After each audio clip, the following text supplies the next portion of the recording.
welcome to another talk with the Doc of Real Estate. Kay, what are we talking about today? Client obsession. Okay, what else? But first, just talking about your Memorial Day weekend. How was your Memorial Day weekend? So, I took some time to hang out with the family, Carter, Colin, and Maria. We went to Ocean City, which the boys had a semi-blast. The water was cold and it rained Sunday and Monday, which was not cool.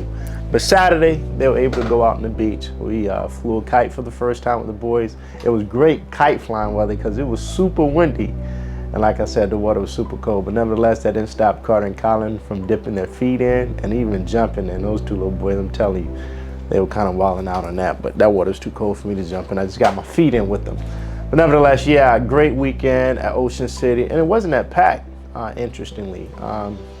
Going there to drive was real easy. We drove out Friday evening and came back Monday evening, right? Coming back Monday evening, the traffic was a bit congested, but that traffic didn't come from Ocean City because, Ocean City was it was not that packed. Got a chance to hang out with one of my friends and good old neighbors, Merv, from my old neighborhood out in Fort Washington. So shout out to Merv and his wife, Val. Really great hanging out with you and the daughter. We also had a soccer friend that tagged along. So yeah, great weekend. Just hanging out with the fam and catching up with an old friend in Ocean City. Tell us about how important it is to network and just have community as it pertains to business and building relationships. Oh, networking is critical. There's a saying, I want to give credit to, who said this? Where did I hear this from? Was this Think and Grow Rich, Napoleon Hill? Maybe he said it in his book. But nevertheless, your net worth is your net worth. And it's very powerful to understand that as you start to network at different levels in life, it really can impact not just your financial net worth, but also your net worth and knowledge base with whatever industry you're in. Your net worth with real good, genuine, great relationships. So when people think about net worth, they are quick to think about, the financial component of it. But I also look at net worth in four critical categories. The first is financial, of course, because that's what most people use to identify or to validate or quantify your net worth, but also people and relationships, also circles of influence, and most importantly, lifetime partnerships outside of just, those friendships or, any other kind of relationships outside of a business partnership. One thing I'm really excited about, I'm in my final interview phase of joining Vistage, which is this global community of CEOs that come together once a month and they just talk about real CEO problems. The CEO group that I'm going to be in is going to meet once a month, every third Wednesday of the month, if I got that correct. There's a CEO in there who's, they're doing, $250 million in revenue. So really excited to be fortunate to get in that group. I'm speaking that into existence and just really take the company to the next level, which is probably a perfect segue into client obsession. Yes, we've adopted Jeff Bezos, Amazon 14 principles of leadership. And the first principle, they call it customer obsession. We call it client obsession. We view a client differently than a customer. And we don't get it right all the time. I'm gonna be the first to tell you, look, we got about 52 people in this company and, I'm responsible for the actions of everybody in this company. When one of my construction workers mess up, they don't go to the construction worker, they come to me. And they mess up, and we don't get it right all the time. I'll be the first to tell you that. However, one thing that I would really go out on a limb to say that my clients truly appreciate is that I'm accessible. And not only am I accessible, but I'm also accountable. Hold me accountable for delivering an elite experience. And when we don't do that, let's talk through it. Let's make sure, we as a company don't make these mistakes again. And it's always a growing and evolving process and just becoming so client obsessed and client focused that resonates throughout your entire organization. Because I could have that passion, I could have that understanding and those guiding principles of what that means. It's also my job as executive officer of this organization to make sure that everybody in this company subscribes to that, because they have to execute on that each and every single day with each and every single client that we come into contact with. So yes, we're very focused on client obsession, and all of that begins with our leadership team. I mean, we have this chart that we look at in terms of how do we maximize client relationships, client referrals, client repeat business to just grow our company, because that's what it's all about at the end of the day. And what does that mean when people see this Tebow brand, with whether it's a signage out in a condo building that we're building, whether it's a signage out in a new build home that we're building, whether it's signage out with just a simple yard sign for a renovation that we're doing.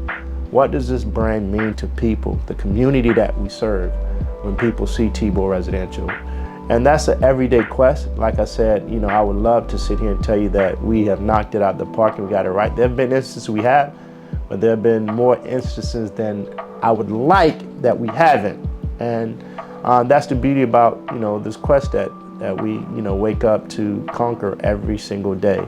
How do we make sure that each and every client we serve had that elite real estate, or that elite renovation, or that elite new build, or that elite property management, or that elite, you know, we service cabinets now experience, where they don't think about calling anybody else. They don't think about referring their friends, families, loved ones to anybody else except us. And that is, you know, our Mamba mentality, in which we search for finding the right formulation in every single day, and being so client obsessed that everything we do, clients they just know that's resonating with every action, every word, our professionalism on how we show up to serve them.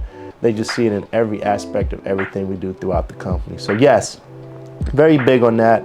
A lot of focus is placed on that every day. We got our executive team meeting today, postponed it from yesterday, coming back from a holiday weekend. We normally have that every Tuesday from 8 to 10. And that's one of the biggest things that my executive team have to answer to. What did your department do in terms of focusing on how do we put the client front and center at everything that we do? And they have to articulate that and be able to articulate it well. So yes, we believe in, you know, the client is the crux of the business. It's the foundation of how great businesses are made and how great businesses fall apart when you know, service your client and you service them well. And not only make them a client just for that transaction, but I believe in every client that we serve is not only a client for that particular project, but they are a client for life. And my clients have heard me say that. They've heard me say that many, many times, and I'll say it many, many more times over, because that's what we truly believe in, that every client that we serve is our client for life. So as a CEO, why is it so important to make sure that you yourself are also involved with your clients in building that obsession, starting with you? That speaks volume. I mean, for the most part, every project, I'm the first always in the company to go out and represent the company and meet with that client. At some point, you know, I don't know how we're going to deal with that, because we're scaling every single year and it's getting a bit more challenging to go on all of these initial client appointments. But nevertheless, I've still managed it.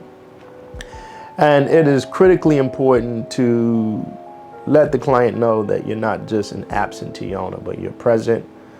They can put a name with a face. It's funny, like, you know, when I go to these client first appointments, these initial client appointments, clients, man, everybody use that Google, man. They'll Google you in a heartbeat. You know, they telling me about stuff I forgot about. Like, oh, you know, I didn't know you were raised in, well, I didn't forget where I was born, but, you know, you were raised in Orangeburg, South Carolina. That's good. Or you went to South Carolina State, or you went to Howard, right? Like, they've already done their due diligence on me.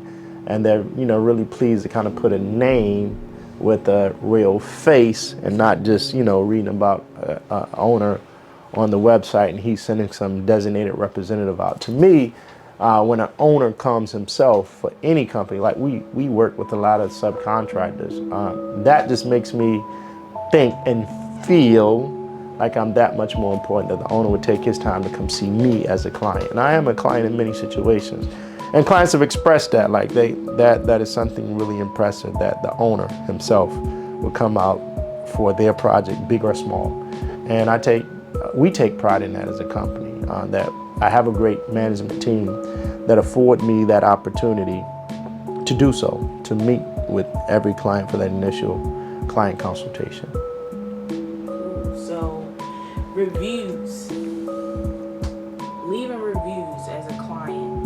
Why is that important to the company? Reviews are critical because we're in such social media driven, search engine driven, review reading driven, and review leaving impressions and opinions on those who are reading the review to see if they want to use the services of whatever that entity is.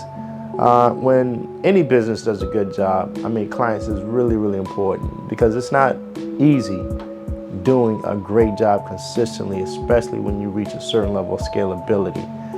It's very important that when someone has rendered great services, please just take the time and write a great review for that company. And we ask the same because, again, we work really, really hard as a company to make sure we get it right 9 out of 10 times, if not 10 out of 10 times. And like I said, we don't always get it right because people, we have to fire people sometimes every week in terms of our construction workers. They come with the wrong mentality even after we tell them what we expect of them, even after we tell them what our principles and philosophies, our missions, visions, all are as a company. They still come in and kind of want to do their own thing. And I got to vouch for that. I got to stand for that. We even have specific vetting processes to make sure that people understand the kind of company we are, and the type of construction company we are, and what we look to do in terms of making our clients the focal point of that. So those reviews, when someone has figured out how to manage that quite well and consistently across a gambit of many different projects, please just take the time to leave a review. If you're one of our clients out there who haven't submitted a review and we've done great work for you, please submit a review. Because there's so much negativity out there too. People are quick to try to trash you. And things happen. You get crazy clients sometimes. You can't control the craziness and crazy. Like, all you can do is attempt to manage the crazy and get out of that crazy situation. You just can't control that. There's some things beyond your capacity and beyond your control that you can control. So because of that, it takes that much more great energy and great positivity and great clients to put out those great reviews to overcome the crazy negative things that people just sometimes cannot control. So yes, writing a review, especially if you receive great services, is very, very, very important in our industry. And again, I cannot encourage you enough to just take literally, sometimes, we got a hot link, boom, send it to your phone. It takes literally 180 seconds, 2 minutes. Just say, T-Bar Residential was prompt. Dr. Palmer was very involved. If they were having an issue, the entire team jumped right on it. We appreciate the great work that they did. Just that simple. When clients see that over and over again and see the consistency and truth of that, with not bots but real people, it speaks volume for a company. So, drop some wisdom for us. Some random wisdom that you have. I'm in this different space now. Last year, the company, we did right at 10 million in revenue. We didn't hit 10 million. But nevertheless, we're looking to double that this year. And, it doesn't matter how many books you read. I'm reading about 2 books a month on average. Sometimes I can get 3 in. This is a process in which there's an evolution in how we lead, a process and the evolution of our systems, processes, and procedures as we attempt to continuously scale every single month. And more importantly, a process in just self-development. As a person, as a leader, as a mentor to everybody on my leadership team, like, what does that process mean to not only me, but those we serve? And what does that process mean to those executive team members who choose to show up to work every single day with the right energy and show up with the belief that we will be a top construction company in the next 5 years? So you know, as I sit here and I think about what is it that I really want to share with you most, it goes back to my favorite quote in life. Something that's my mantra. I never let it rest till my good becomes my better and my better becomes my best. And what does that mean? You know, we talk about the 4 quadrants of self-progression and development. My spirit and soul, am I always in a place where I have great energy? So when I walk into the room, I'm filling the room with great energy. And when I look at my mind and body, what am I constantly feeding my mind? What am I constantly learning? Who am I following? Who am I taking guidance and leadership from, mentorship from, right? How am I protecting this temple? Am I eating healthy? Am I dieting right and exercising? And yes, yes, yes to all of those things. And then, you know, at the end of the day, if my energy is good and I'm done right in terms of constantly nourishing my mind and body, taking care of my mind and body, growing my mind and body, consequently, in theory, that should make me a great person that people want to be around, that people want to do business with, that people want to network with, that people see value in, right? And then I can really get to the business of any business, of growing a business, of making sure the business of the people who do business with me is always in proper order. Like that is when you just understand those 4 quadrants and developing self, it becomes a very, very, very powerful thing, right? It becomes a powerful thing to the point where you will see growth in that and you will experience an abundant, fruitful life beyond, you know, your imagination. If you constantly, every morning when you wake up, you never let it rest until your good becomes your better and your better becomes my best. Lindsay Jordan, shout out to you. One thing she said that was one of the most powerful things, the 1% rule. If I could just be 1% better than I was yesterday, today, by the end of the year, I should be what percentage better? That's right, 365% better than I was a year ago. That's a very powerful thing to understand, right? And it's very simple in concept, but just 1% better. And that 1% becomes compounded. Then by the end of the year, you're 365% better than you were a year ago. And that, again, 365% better in mind and body, spirit and soul, mind and body, a person, and even your business. You're 365% better. If you can just focus on that 1% per day. So never let it rest until your good becomes your better and your better becomes your best. The world is yours for the taking. Everything you want in life is predicated upon how bad you want it. You can't teach somebody to be hungry. You either hungry or you not. And I'm ready to eat somebody's head off. I'm so hungry. And just being the best person I can be. So I hope that touched somebody out there today. It's always a privilege and an honor to have you listen to any of our content. You know, we say it with authenticity. We say it from a very genuine position in hopes that the things that we're doing and the things that we share with you is putting you in a position to be even better than you were yesterday. 1%! That's right, 1%. So until next time, this is Dr. Real Estate, and I'll see you on our next construction site.